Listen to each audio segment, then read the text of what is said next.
someone waited for me to leave the country, right? So first and foremost, I lose my license, so I'm not allowed to minister in my church anymore. I may lose my house if I'm no longer able to stay in this church. It's all up for grabs, essentially. The persecution of Father Calvin Robinson has made him one of the most cancelled men in the world. And why? Is the Christian faith really that threatening to the masses that they will find any reason to try and shut down one of its most important voices?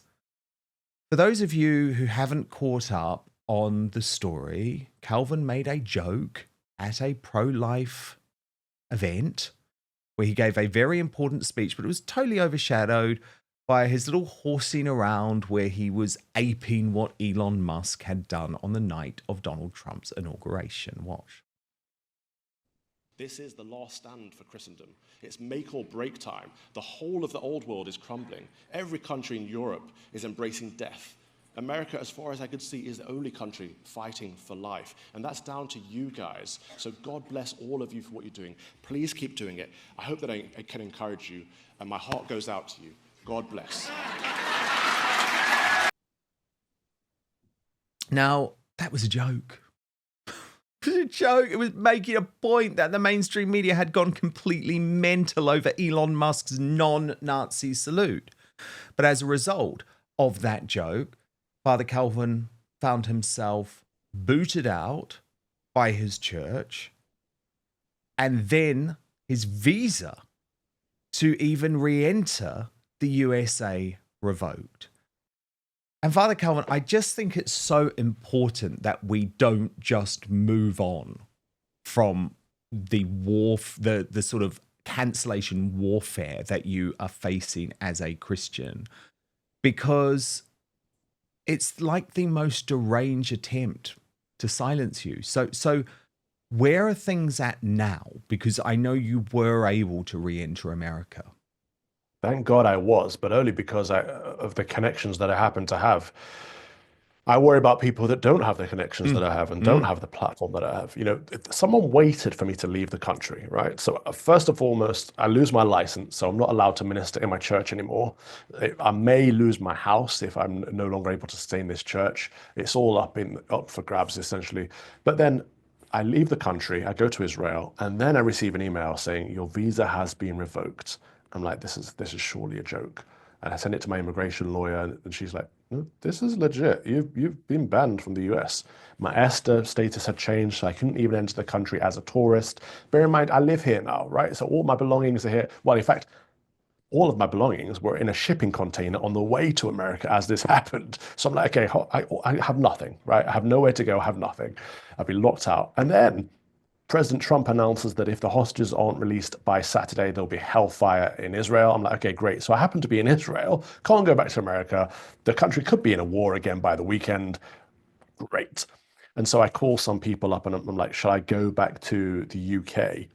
And some politician friends of mine said, look, if someone's managed to lean on the US Embassy in London to get them to revoke your license, your visa, why do you suspect they won't have leaned on the Metropolitan Police too to arrest you as soon as you get into London and give you some trumped up charge like they have done to Bernie Sporoff or Tommy Robinson or a bunch of other people that we know?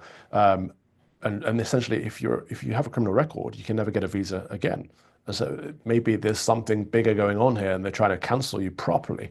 And so I'm like, okay, so I don't really want to get stuck in Israel if there's a war about to kick off. I don't really want to go back to the UK if I'm going to get stuck there and potentially persecuted there by the state. Bear in mind, one of the reasons I left the UK is because I got put on that top 10 list of Islamophobes in the country, essentially a fatwa by the Muslim Brotherhood, who essentially said this is one of the people to take care of. So I'm like, okay, I could get stuck in a war zone in Israel, politically persecuted in the UK, or worse by the Mohammedans in the UK. What are the options here? Can't get back into the States.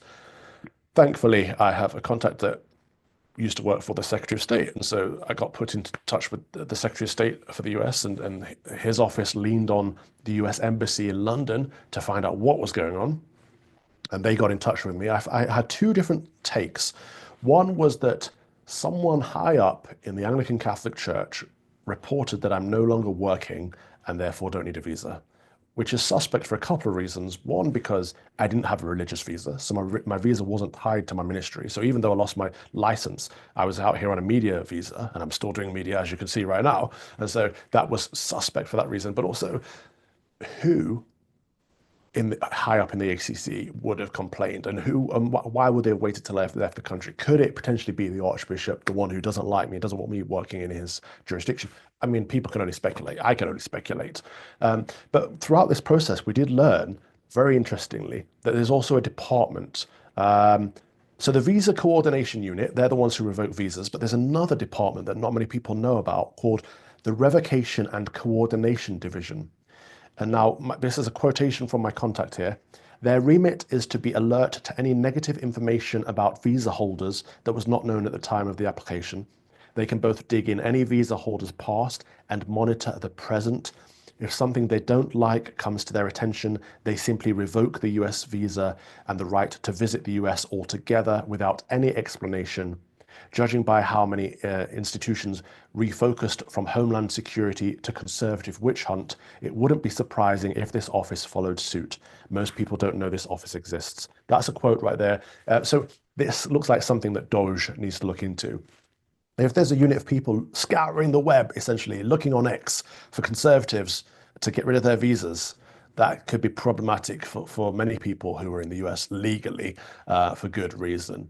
And so, yeah, eventually we managed to get it restored. But even then, it was at the 11th hour. You know, I had my tickets booked. I was supposed to be coming back on the Thursday, and Wednesday night, we weren't certain if it had been properly restored. The website was still saying revoked. And so I woke up on Thursday morning, thankfully, to a visa, and came straight back to Grand Rapids. And I'm here now, thank God.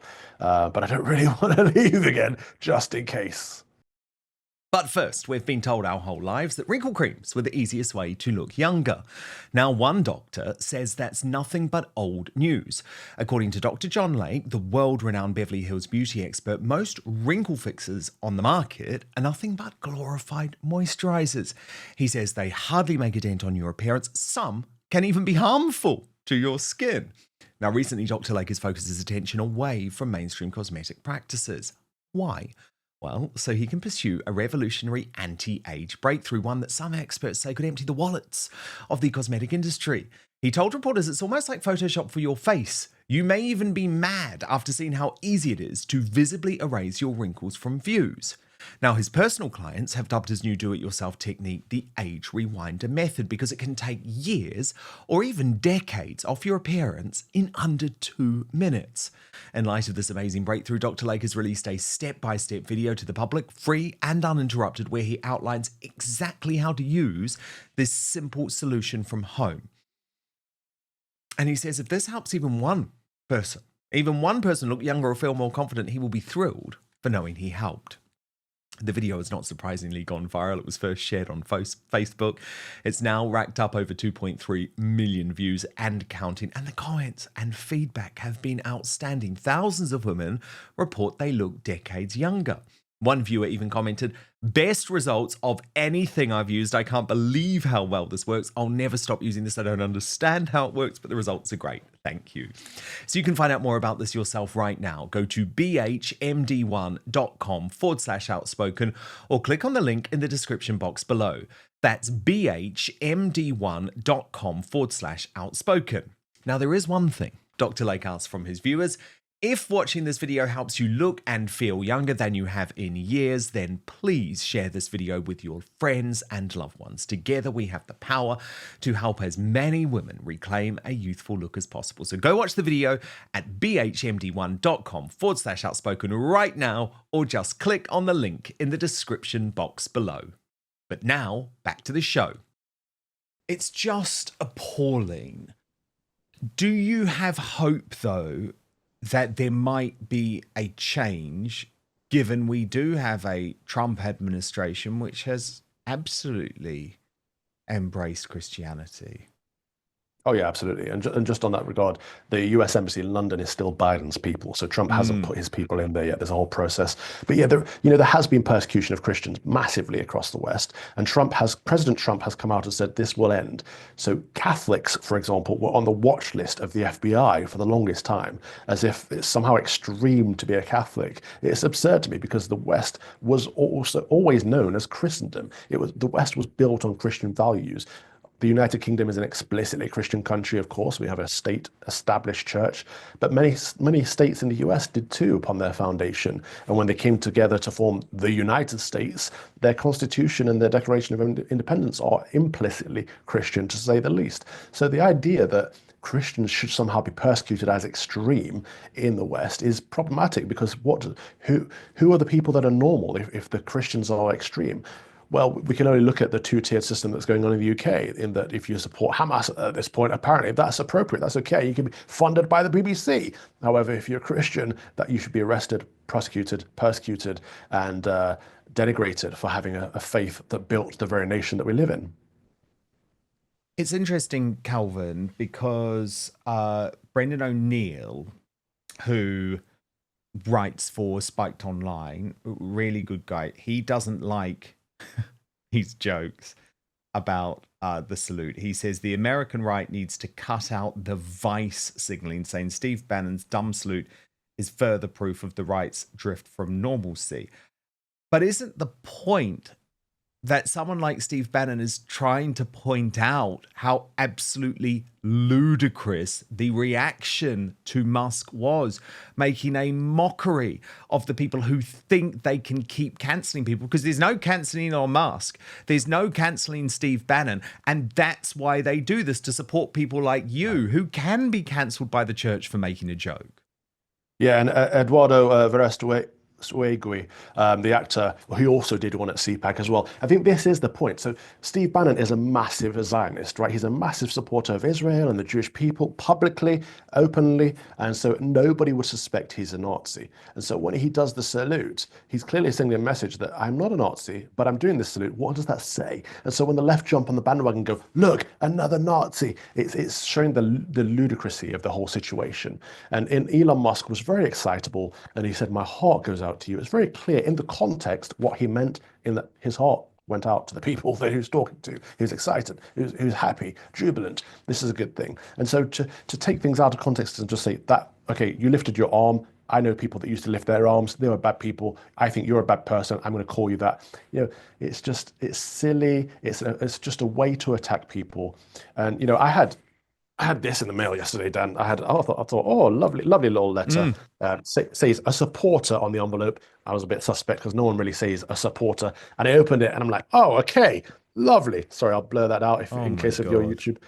It's like, so what is the idea behind something like this? Do people genuinely think there are mixed race Christian Nazis? And if there are, that would be absurd. But no, I don't think people genuinely believe I'm a Nazi. That even these hateful people here, it takes a genuine degree of hate to calligraphy a letter, pay for postage and send it out. But what they're saying is this is a way I can attack you legitimately without any repercussions, without any consequences, right? That's what it is. They dislike people on the right. They dislike Christians. They dislike conservatives. They're hateful. A lot of them are probably under some kind of possession themselves, but they want to legitimize their hatred. They want to legitimize their violence. It's the same with Antifa. Like, they think they are legitimate in their arguments, so they can be violent.